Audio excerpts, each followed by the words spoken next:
Salutare, dragi prieteni, și bine v-am găsit la un nou episod de Farming Simulator Real Life, adică în realitate.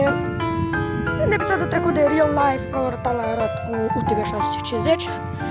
De data asta cu Fend, plug reversibil 3 trupuțe. Și imediat apare. Hai să filmez. Am vrut să filmez și cum de atacat, dar n-am putut. Am descărcat telefonul. Așa că hai să schimbăm camera. Și revin atunci. Revenit, am prieteni. De din depărtare.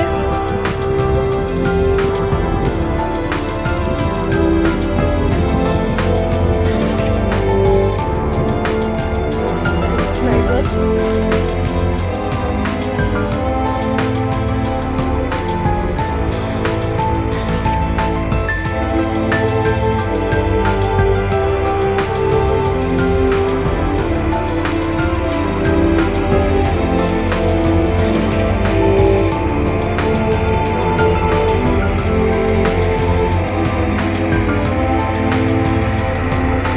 Chiar tractorul ca să zic.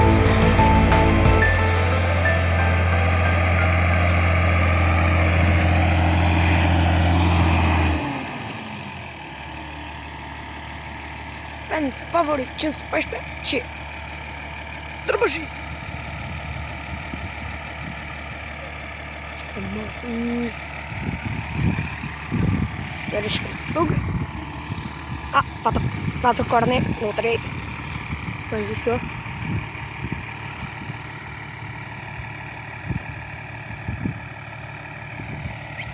Vedem tot.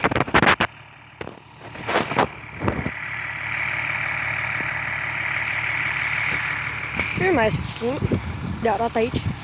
Tocmai ce a venit. Bă, hai să filmez.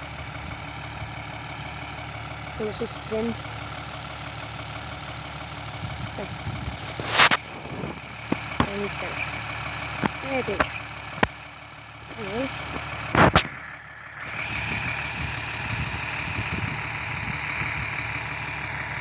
Nu, claritatea.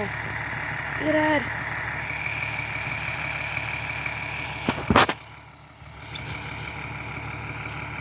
Așa. Să duc claritatea un pic. Un prieten cam atât cu acesta. De fapt, nu, încă nu știu.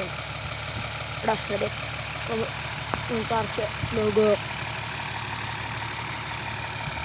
Ok? Pauză și venim.